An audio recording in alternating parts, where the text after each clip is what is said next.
العالمين والصلاة والسلام على خير المرسلين وعلى آله وصحبه أجمعين.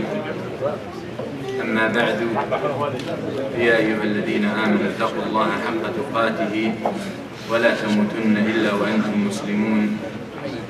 يا أيها الذين آمنوا اتقوا الله حق تقاته ولا تموتن إلا وأنتم مسلمون. يا أيها الناس اتقوا ربكم الذي خلقكم من نفس واحدة وخلق منها زوجها وبث منهما رجالا كثيرا ونساء واتقوا الله الذي تساءلون به والأرحام إن الله كان عليكم رقيبا. Inshallah, we start these lectures as this is the first night of Ramadan, that we ask Allah Azza wa Jal, or before we ask Him, we should thank Him that He kept us alive to be in this month, because this is a favor and a blessing from Allah Azza wa Jal to whomever He chooses from His servants. So we thank Allah Azza wa Jal for giving us this opportunity, and we ask Him Subhanahu wa Ta'ala to give us the tawfiq and the strength and the will to be able to take advantage of this month to a level that He will be pleased with Subhanahu wa Ta'ala. And we should not fail to ask Him Subhanahu wa Ta'ala to make it easy and to help our brothers and sisters who are oppressed in the world or around the world, from the east to the west, as we are speaking of this moment. I chose for you to go over a very important topic during this month, the month of Ramadan, that perhaps many of us are in dire need for, and that is to learn al-adab. To learn al-adab.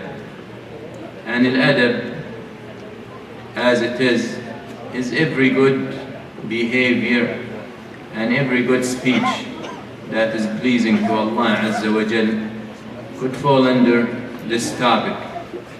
And I chose for you a book that is very excellent in this field, and that is the book of Amir al-Mu'mineen fil Hadith, Imam Abu Abdullah Bukhari rahimahullah ta'ala, and that is kitab, he called it Aladab Almufrad, Aladab Almufrad, which is very much the translation is the singular adab.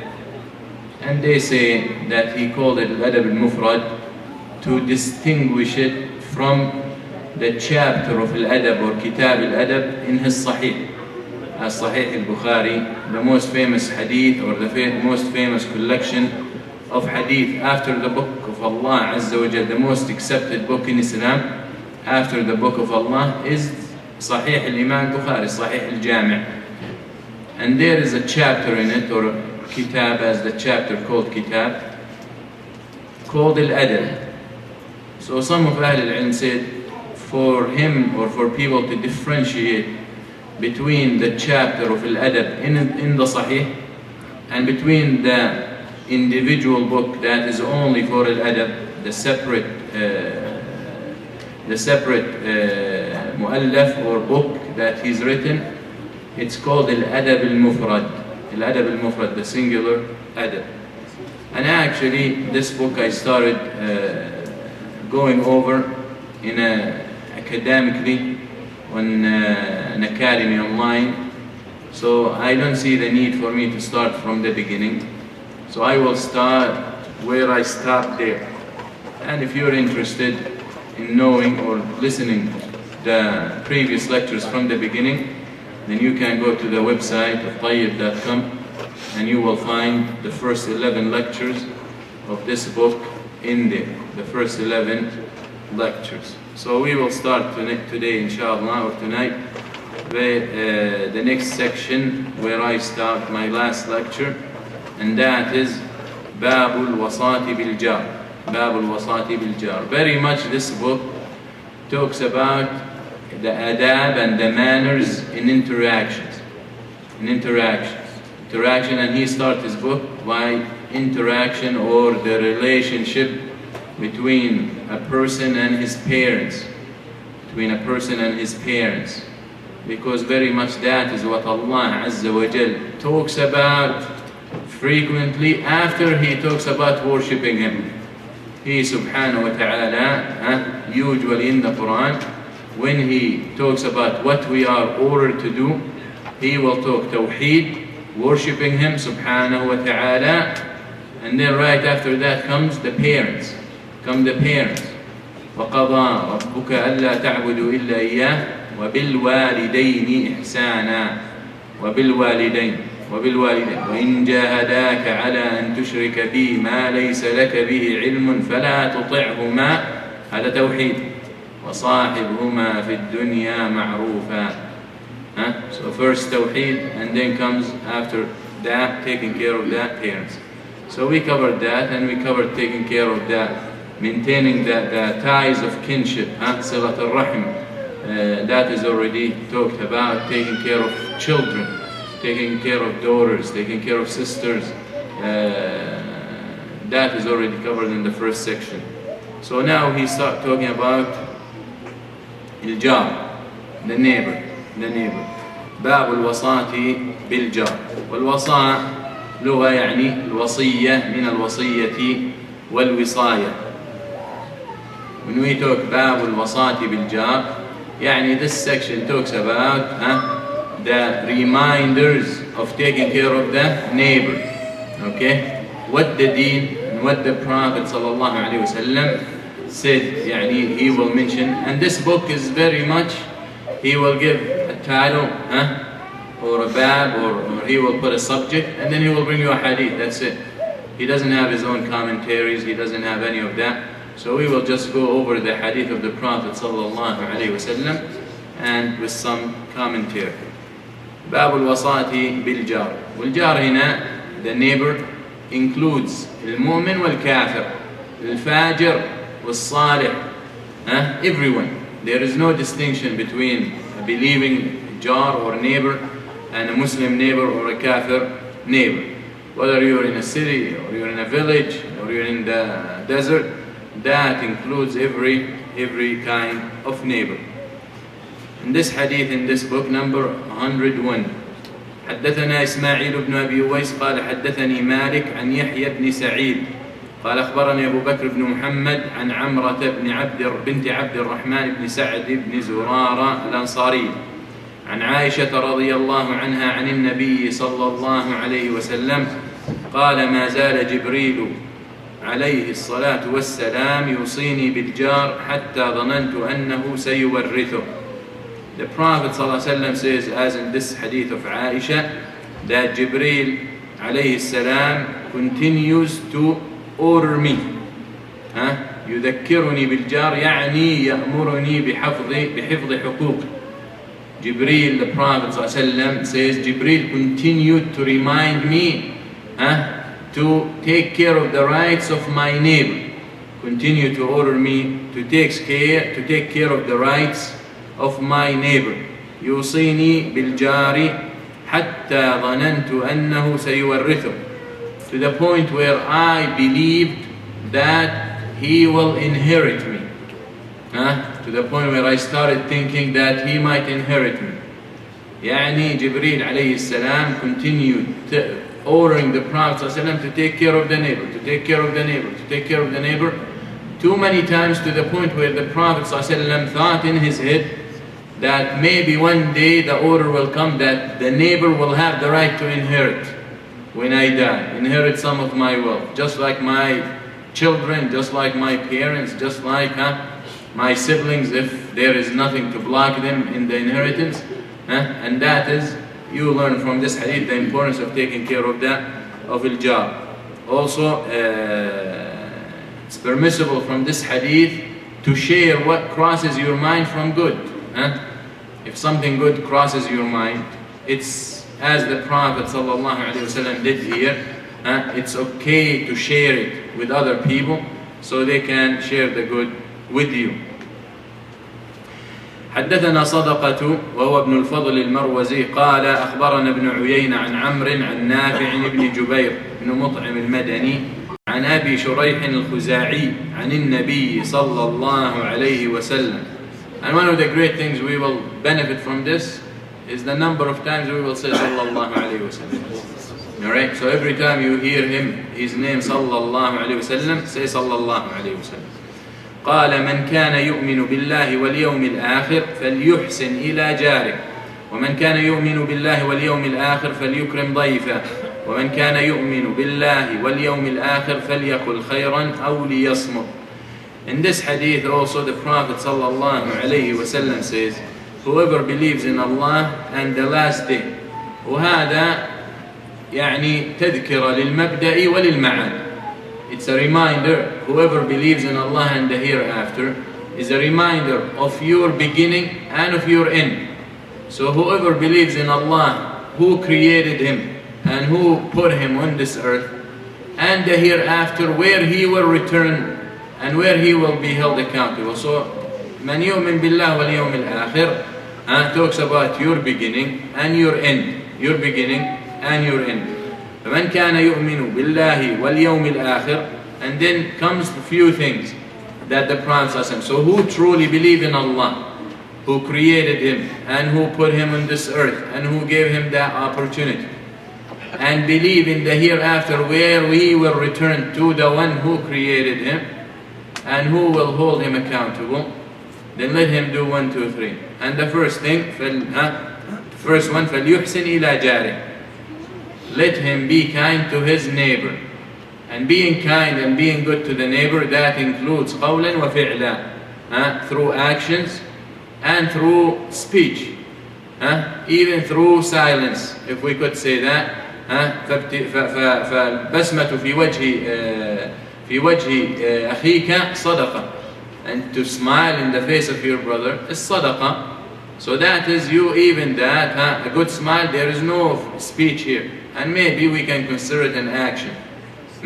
But to be patient in his harm, to be patient with his harm, to be patient with the difficulties he put in your way, that is what this includes. من كان يؤمن بالله واليوم الآخر فليحسن إلى جاره. So one of the signs of complete iman is to take care and be kind to your neighbor.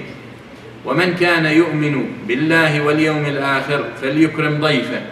And whoever believes in Allah and the hereafter, let him be generous with his neighbor, with his guest.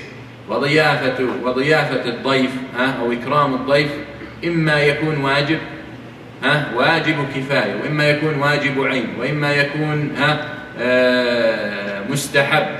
فالأحكام الشرعية تسقط على الضيف. يعني taking care or honoring the guest could be mandatory, could be فرض كفاية, could be فرض عين, could be recommended.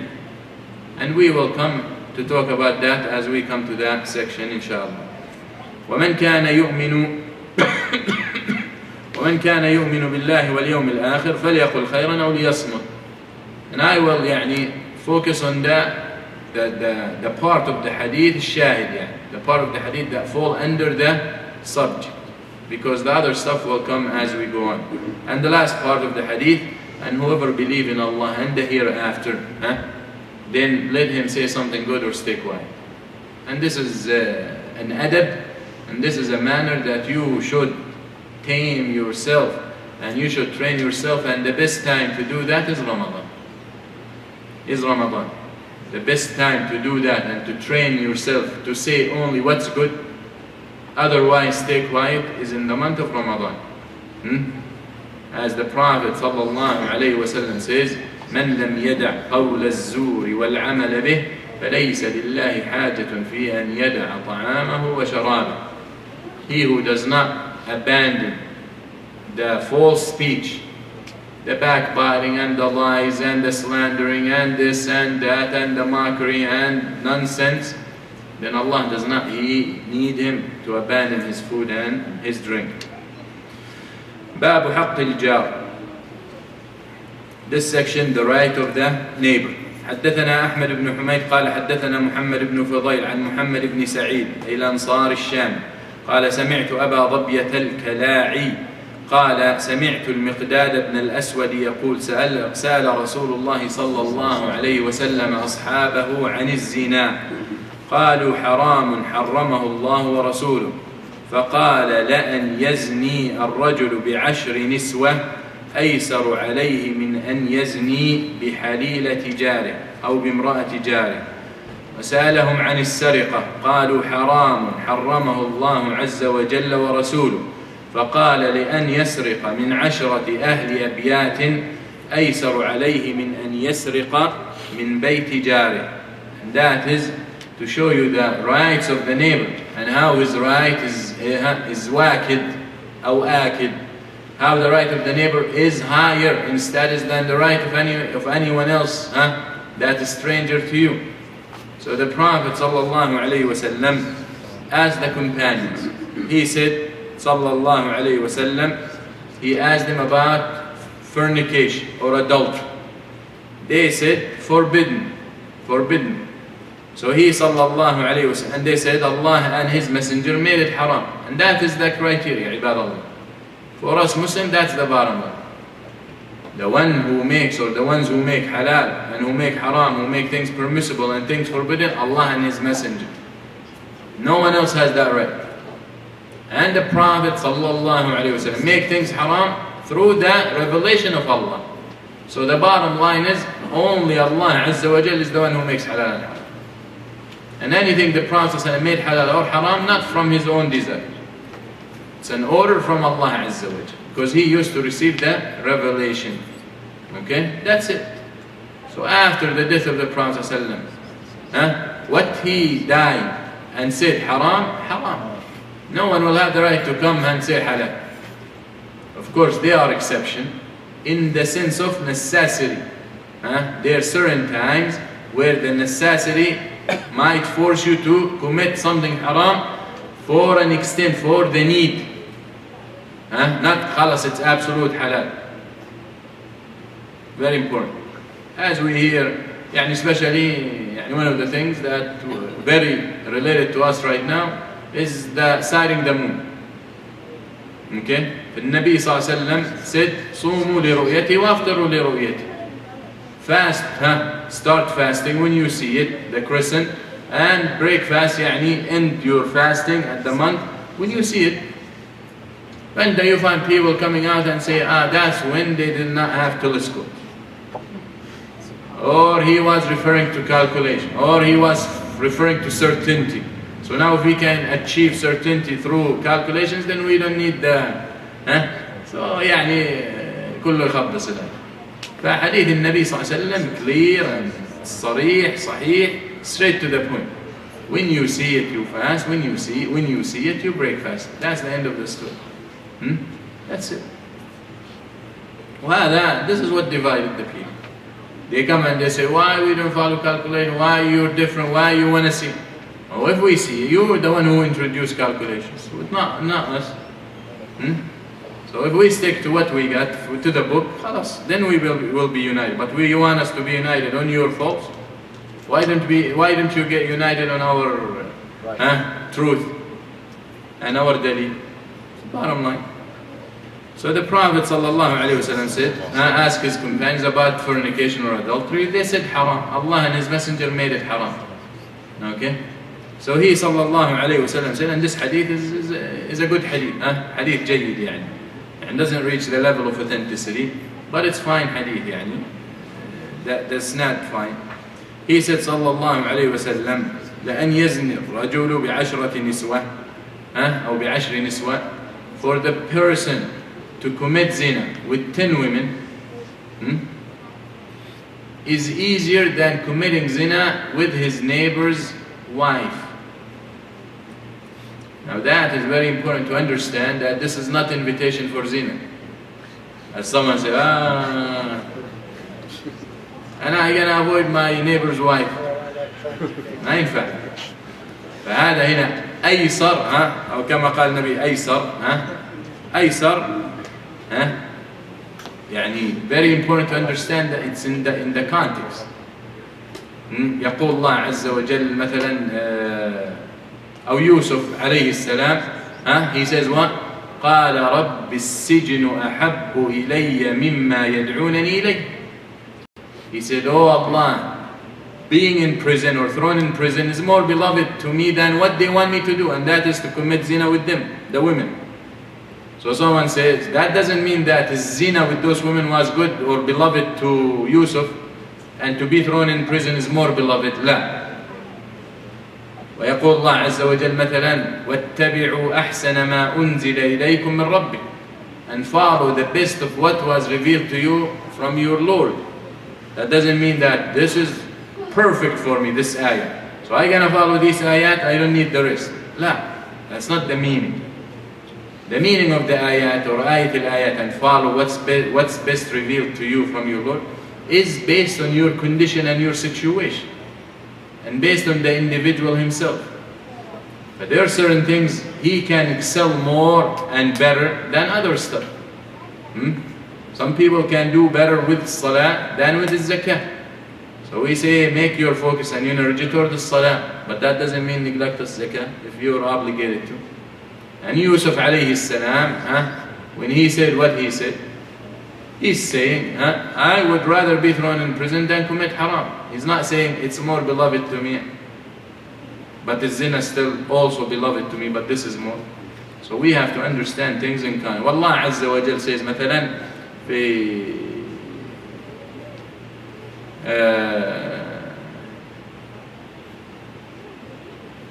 anyway, surah doesn't come to me, but the ayah لخلق السماوات والأرض أكبر من خلق الناس. The creation of the heavens and the earth bigger than the creation of man. But who created the heavens and the earth? Allah. Who created man? Allah. Creating anything is equal to Allah. All he needs to do is kun fayakun. All he says, be and it will be. And he doesn't need subhanahu wa ta'ala. But akbar, in your mind, you should see the point that the creations of the heavens and the earth bigger for you than creation of man.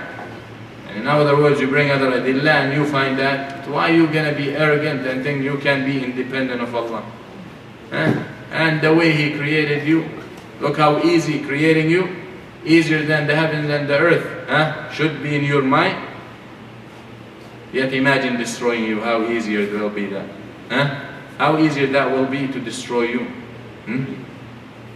Right. So here Aysar should not be taken out of context. So he sallallahu alaihi wasallam said, for a man to fall in zina, to commit this haram relation with 10 women, will be less in shar than, and both are shar, to commit zina with his neighbor's wife. Okay? And that includes more than just zina. That includes ifsaduha ala zawjiha. Ifsad is zawj. How many times that a relationship happens between a neighbor and his neighbor's wife, and doesn't necessarily means that he gonna fall in zina with her, but he start maybe calling her, talking to her when her husband leaves, texting her as today, emailing her, meeting her, plays in her head until she destroy her marriage. That also included in this hadith of the Prophet sallallahu alaihi wasallam.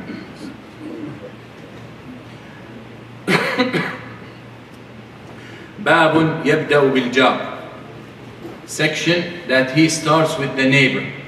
Let's see what that is.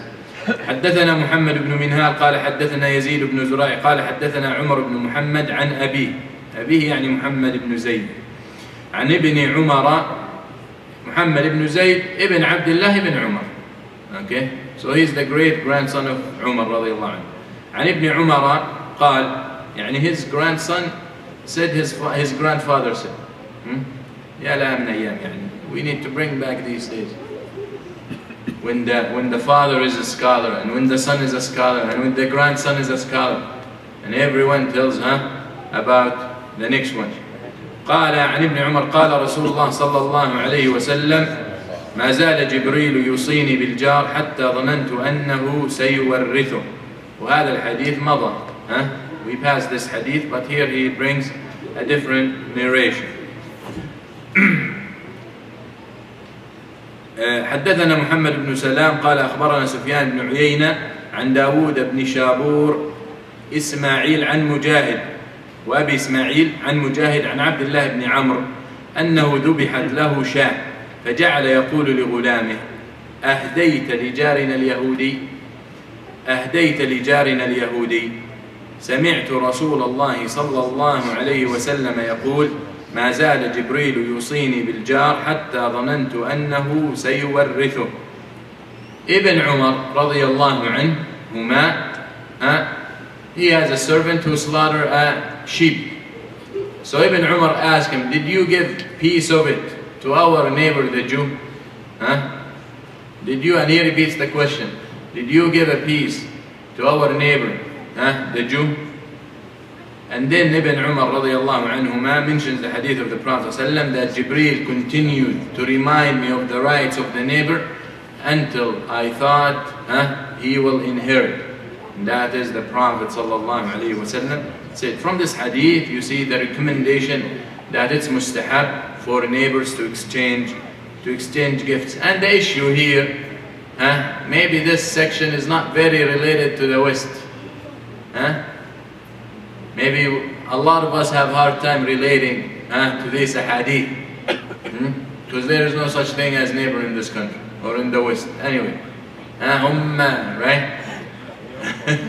Their own children abandoned. Okay? There is no family. Destroyed. Family ties are destroyed. So it might be very difficult for many people to understand this or relate to. But what you can take from this, more important, is the manners and how comprehensive the religion of Islam is. Our Islam, and you will see even more than the neighbor, as we will see. And it's not related to any of us at this time. And that is the slave. The slave. And how Islam orders us, and ordered the people who own slaves to take care of the slaves. And you will be surprised when you see to what level. Because that is part of it. As we get attacked, Islam gets attacked, that you allow slavery. And what's in his head? Immediately he thinks of slavery as all these people from Africa that were kidnapped and chained, and half of them died and thrown in the ocean and brought to America. That's what comes in his head. And how they were chained, and how they were abused, and how they were lynched, and how they were used as targets to learn how to shoot. That's what comes in their head. When we talk about that, Islam came in a time, when we get to that section of slavery, we can talk a little more, so you know how to answer, because this is shubha that Islam is accused of. So it's very important for us to understand what Islam meant to that and why Islam allowed that. And actually the greatest dalil that this deen does not encourage that is there are no slaves anymore. There is no slaves anymore. Also from this hadith you learn that al-ihsan to the non-Muslim, it could be a reason for his hidayah. Al-ihsan to a non-Muslim out of mercy, not out of cowardice, not out of weakness. That will not be ihsan. That will be submission and dhul. Someone beat you right and left, someone insult you, and then you bring him breakfast. You pass by, get him coffee. Humiliation. Some non-Muslim who's good to you, who respects you, respect your religion, doesn't offend you at work, at school here, then Islam does not forbid you from being good to them. And you being good to them could be a sign or a reason for them to reflect and to think about your religion.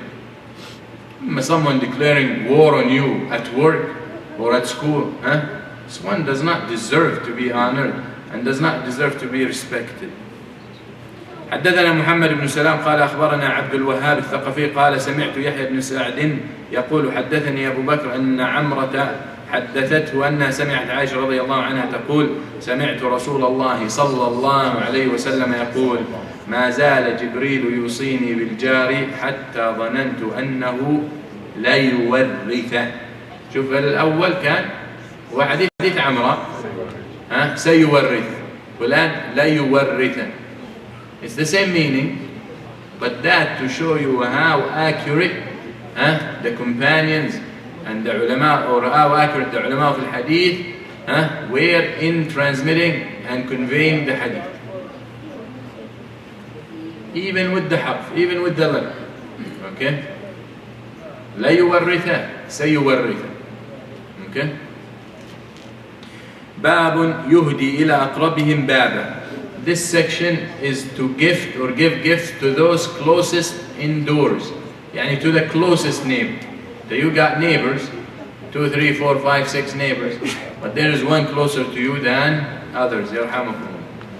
حدثنا حجاج بن منهال قال حدثنا شعبة قال أخبرني أبو عمران قال سمعت طلحة عن عائشة قالت قلت يا رسول الله إن لي جارين فإلى أيهما أهدي؟ قال إلى أقربهما منك بابا. عائشة رضي الله عنها, as the Prophet sallallahu alaihi wasallam, I have 2 neighbors. Who should I give gifts to before the others? Which one should I start with? Because you could give a gift to one and that's it, you run out. And gift doesn't have to be something wrapped. Gift could be you cooked and you got extra food to share. It could be you bought something from the market, you bought some fruit, you bought and you send an apple, a banana, whatever it is. Doesn't have to be formally. So she asked the Prophet ﷺ, who should I give first? قال إلى أقربهما منك باب. The one whose door is closer to you. The one whose door is closer to you. And if you reflect on that, because the one who is closer to you, and this is to show you the sensitivity of the Prophet sallallahu alaihi wasallam. Man is a great man. He did not sallallahu alaihi wasallam leave any of Adam, but he had. شوف انت, the closer neighbor, for example, is most probably when you cook smells more than the further one. So that's the one that you should. Closer neighbor might desire something that he smells coming out of your house. You're cooking chicken or something. I mean, they can come here, but the point is, they always can find chicken. But the issue is, look, the sensitivity of the Prophet. Your closer neighbor might smell something you're cooking more than the further one. The further one might smell, but he would not know where it's coming from. But your neighbor close to you definitely will.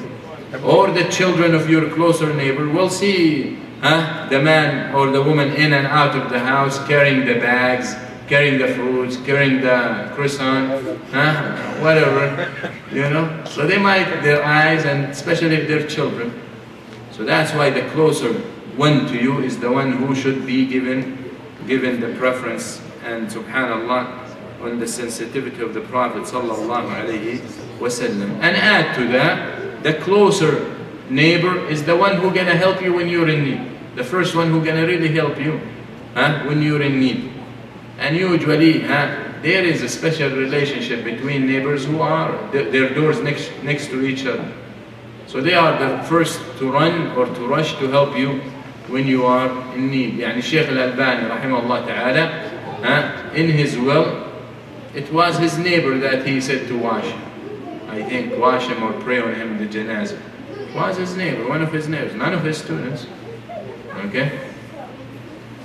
حدثنا محمد بن بشار قال حدثنا محمد بن جعفر قال حدثنا شعبة عن أبي عمران الجوني عن طلحة بن عبيد الله رجل من بني تيم بن مرة عن عائشة رضي الله عنها قال قلت يا رسول الله إن لي جارين فإلى أيهما أهدي؟ قال إلى أقربهما منك بابا. Also you learn from this hadith, it's the same hadith, the previous hadith, different narration, different sanad, but what you learn from this hadith is العلم قبل العمل. العلم قبل العمل. Leave them. العلم قبل العمل. I don't know where they get energy. It's midnight and this stuff. Like energizers or something. Okay? قدنا من البسة ولا القطة الكات the batteries.